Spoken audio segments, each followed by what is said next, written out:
Ashama akkam jirtu daawwattoota keenya sagantaan Yookoo Doctor kan torbanii amma jalqabeera. Dream Health PLC Ethiopian Broadcasting Corporate waliin ta'uudhaan qophii waa'ee fayyaa qopheessinee isiniif dhiyeessinu kan torban kanaatu amma jalqabee nu waliin turan afeerraa qopheessan qophii kanaaf nabdi dingataati.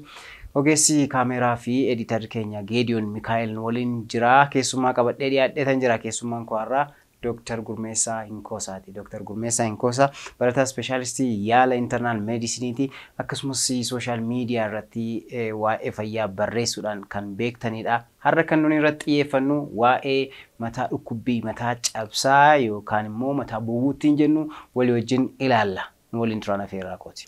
Egaa Dr. baay'een si galateeffadha waan as studio Yookoo Doctoritti argamtee fi baga nagaan dhuftee siin jechuun barbaada maqaa daawwattoota keenyaan. Egaa waa'ee dhibee mataa cabsaa yookaan mataa dhukkubbii walii wajjin ilaalla. Amma mataa dhukkubbiin egaa namoonni addunyaarraa utuu experience godhin hin darbanii akkasumas immoo hundumti keenya mataa cabsaa jireenya keessatti al tokko experience goonee dabarramee waa'ee mataa dhukkubbii halaallu. Mataa dhukkubbii gaafa jennu maal jechuu keenya?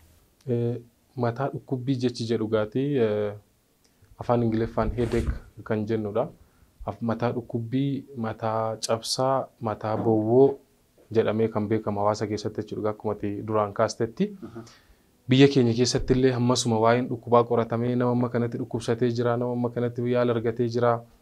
Argamni dhukkuba kana hawaasa keessatti akka kanadha maal jedhamee gadi fageenyaan beekamuu baatu daatama biyyoonni gurguddoon qaban fayyadamne akkuma sila kaasuu yaaltetti namni 90% ta'u yoo xiqqaate al takkaa mataa dhukkubbii osoo hin dhukkubsatiin namni darbu hin jiru. Kana jechuun mataa dhukkubbii rakkoo hawaasa guutuuti. Egaa mataa dhukkubbii karaa saayinsiitiin gaafa hiiknu mataa dhukkubbii jechuun dhukkubbii mormaa olii namatti dhaga'amu kamiyyuu mataa dhukkubbii jennee waamuu dandeenya jechuudha. Qaamni keenya mormaa ol jiru kun hundumatu dhukkubbii nutti dhageessisuu danda'a miti. Qaamonni dhukkubbii nutti dhageessisan hin jiru, qaamonni immoo dhukkubbii hin dhageessisne hin jiru. Fakkeenyaaf gogaan alatti ati argitu kuni lafeen kan keessaa uwwisni sammuu kan gara alaa jiru dhukkubbii kan dhageessisanidha. Keessa seentee immoo keessoon sammuu immoo kan dhukkubbiin ittiin dhaga'amnedha jechuudha. Kanaaf mataa dhukkubbii gaafa jennu dhukkubbii mormaa ol jiru dhukkubbii kamiyyuu gara mataa dhukkubbiitti hiikuun ni danda'ama jechuudha. Mee ka'umsi mataa dhukkubbii yeroo baay'ee maal fa'aa ta'uu danda'a? Kan qorannoodhaan bira ga'ames kan namoonni dhufanii gaafa isaan isinitti himatan immoo maaltu itti fide jettanii keessan maal fa'aa jira? Mataa dhukkubbii ka'umsa kan jennu mataa dhukkubbiin dhukkuba tokko miti. Kanaaf ka'umsi mataa dhukkubbii kanadha. Ka'umsi mataa dhukkubbii sanadha jennee lafa kaa'uun baay'ee ulfaata. Maaliifi mataa dhukkubbiin dhukkuboota waliin fakkaanne hedduu garaagarummaa qaban of keessatti qabata waan ta'eef jechichi jechuudha. Fakkeenyaaf mataa dhukkubbiin ofii masaan of dandee mataa dhukkubbii jedhamee lafa taa'u hin jira. Primary headache kan jennu jechuudha. Waa'ee isaan kanaatti jedheen yaada baay'inaan kanaas ofnu secondary headache kan jedhamu immoo ka'umsi isaanii kan beekaman immoo hin jiru. Baay'een si galateeffadha Dooktar. Egaa mee gosoonni mataa dhukkubbii yookaan mataa bu'uu kuni maal fa'i jechuu dandeenya? Gosoota isaa walii wajjin ilaallume. Asirratti ka'umsa mataa dhukkubbii kanadha sana jechuudhaaf jalqaba mataa dhukkubbii bakka lamatti qoonnee ilaaluun nurra jiraata. Inni jalqaba mataa dhukkubbii ofuma isaatiin dhukkuba ta'e of dandee mul'atu jechuudha. Mataa dhukkubbii ofumaan dhukkuba ta'e. Mataa dhukkubbii ofumaan dhukkuba ta'e gaafa jennu ka'umsa biraa kan hin qabne, mallattoo dhukkuba biraa kan hin taane, ofuma isaatiin dhukkuba kan ta'e yookaan afaan Ingiliffaan primary headache kan jennu jechuudha. Isaan kana itti deebinee ilaaluu dandeenya. Gosti mataa dhukkubbii inni lammaffaa immoo mataa dhukkubbii sababa dhukkuboota biraatiin nutti dhufu jechuudha. Kana jechuun mataa dhukkubbii sun ofii isaatiin of danda'ee dhukkubadha osoo hin taane mallattoo dhukkuboota birooti jechuudha. Isaan kana maaltu fide waan jette isaan kana lafa sii kaa'uun nan danda'a. Mataa dhukkubbii isa gosa lammaffaa yookaan mataa dhukkubbii mallattoo dhukkuboota biraa ta'e. Secondary headache kan jennu infectionii mataa fiduu danda'a. Namni tokko yoo rukutame mataa sababa rukuttaa garaagaraatiin itti dhufuu danda'a. Sababa qorichoota adda addaatiin itti dhufuu danda'a. Dhibee sammuu wajjin wal qabate waan hedduutu jira kan dhukkuboota kanaaf sababa ta'u jechuudha. Dhukkuboota kana ka'umsi isaanii inni lafa kaa'uu dandeenya. Primary headache yookaan immoo dhukkuboota ofii isaaniitiin mataa dhukkubbii ofii isaatiin dhukkuba ta'ee lafa taa'u immoo ka'umsi isaa kana inni lafa kaa'uun baay'ee ulfaata. Isaanumti mataan isaanii mataa dhukkubbii miti inni gosa jalqabaa yookaan immoo primary headache kan jennu suni gosa hedduu qaba.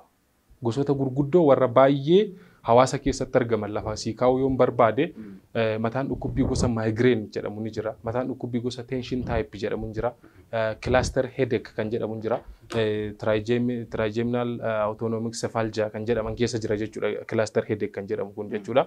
Kanneen biroos hedduun hin jiru. Kanneen keessa hawaasa keessatti baay'inaan kan argamu tension type headache, migraine headache, trigeminal autonomic cephalgia yookaan cluster headache kana lafa kaa'uu dandeenya jechuudha.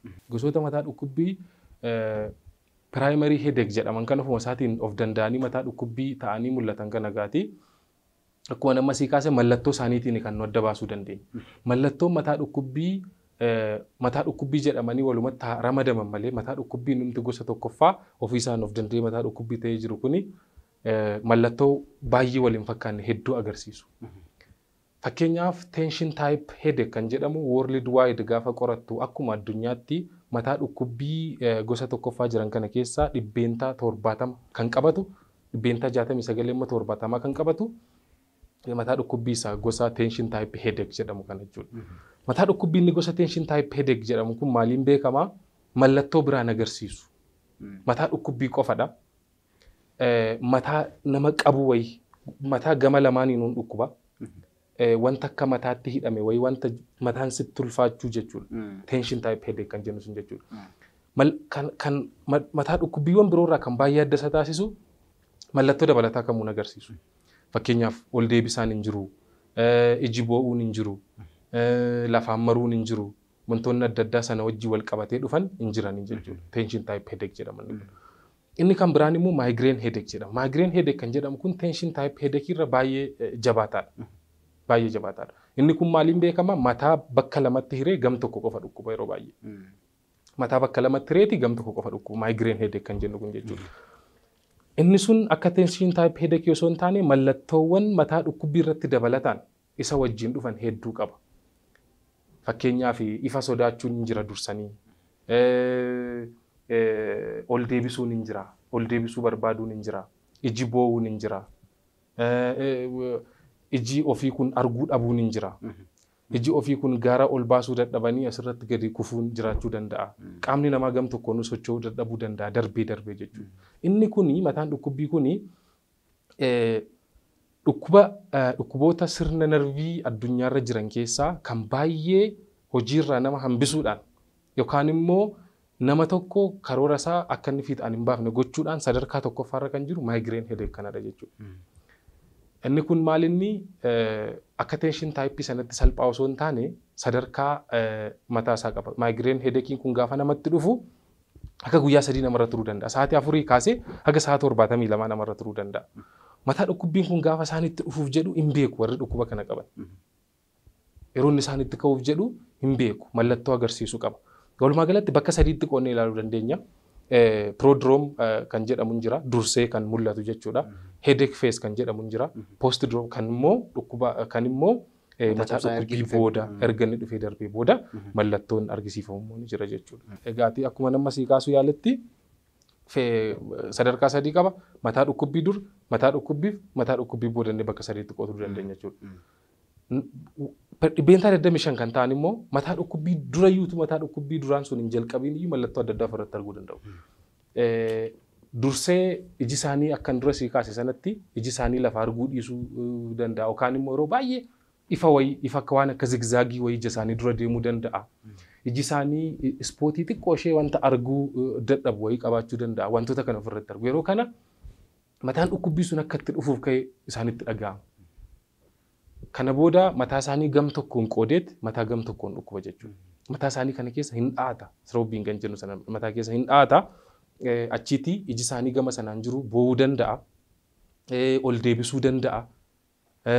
Namoonni kun gaafa mataan isaanii dhukkubu bakka hojii dhaquu hin danda'anii hojii isaanii hojjetachuu hin danda'anii bakka tokko taa'uu filatu. Bakka tokko taa'uu filatu jechuudha. Inni kun migraine headache kan jedhamu sana jechuudha. Isa gosa sadaffaa primary headache kana keessa isa gosa sadaffaa immoo trigeminal autonomic cephalgia kan jedhaman jiru. Mataa dhukkubbiiwwan gosa tokko jalatti ramadaman. Isaan keessaa cluster headache dhaan baay'ee beekaman jechuudha. Sababni sii kaase Mataa dhukkubbiin kuni baay'ee hamaadha dhukkubbiin isaanii. Namoonni mataan dhukkubbiin cluster headache jedhamu kun gaafa isaanitti ka'u hin fiigu.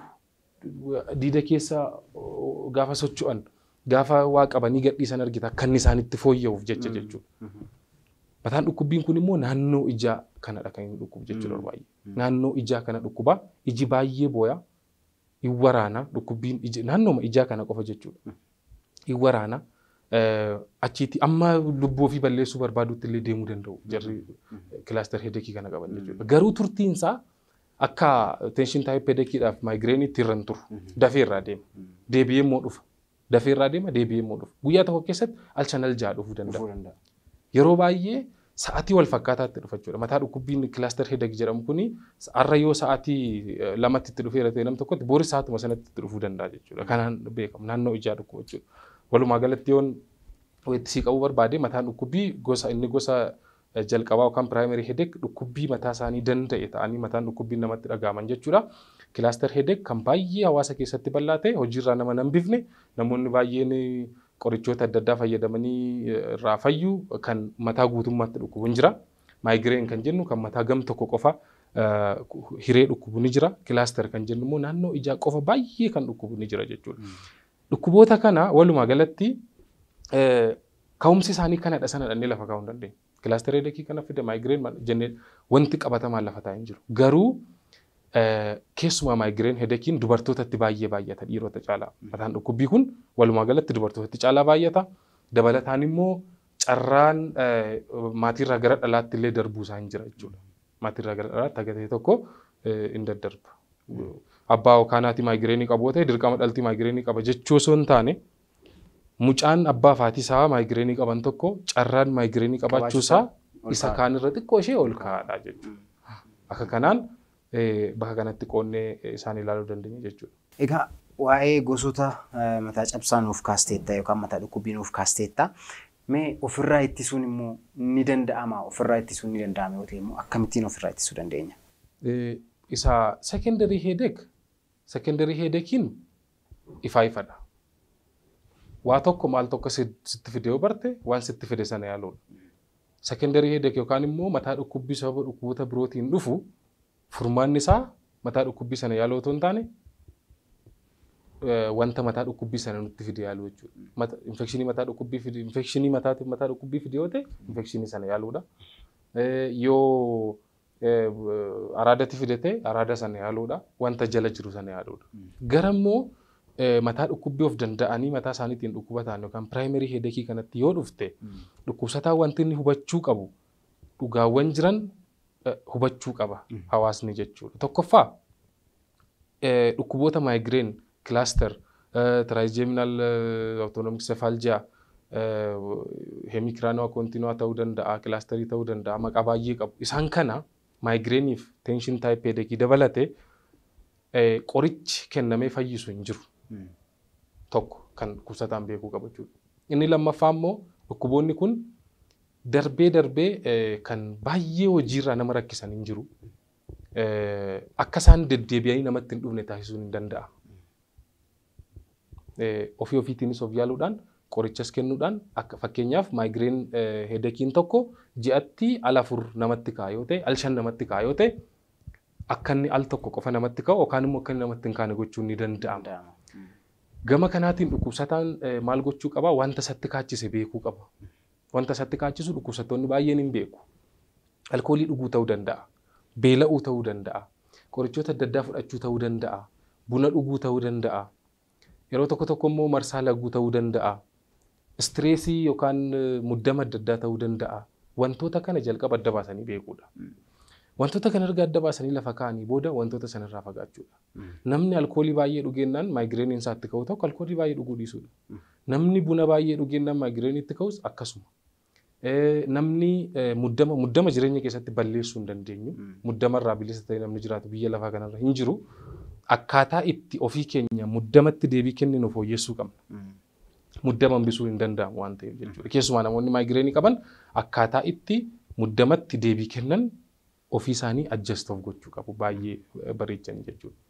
Inni kan biraa irriba mataasaa. Irriba sa'aatii wal fakkaataatti irriba ga'aa rafuudha. Irriba dhabuun isa kana yeroo biraa laallataa irriba dhabuun baay'ee dhukkuboota hedduuf kan nama saaxilu ofuma isaanuu mataa dhukkubbii kan namatti fidu rakkoo cimaadha. Irriba irrattis of eeggannoo guddaa taasisuu qabu jechuudha. Kan si dhibu namoonni sagalee nama dhuunfaa dhaga'anii illee itti ka'uun jira. Sagalee nama dhuunfaa specific. Isaan kana adda baasanii irraa baqachuudha. Egaan Dr. Gurmessaa baay'ee galateeffannaa boqonnaa muraasa fudhannee walitti deebina. Dr. Gurmessaan waa'ee mataa bowwuu boqonnaa booddeesii waan baay'ee nuun jedhu keessumaa yaala irratti ni xiyyeeffanna. Daraartuun oduu qindeessitee jirti. Daraartuurraa oduu dhaggeeffannee walitti deebina.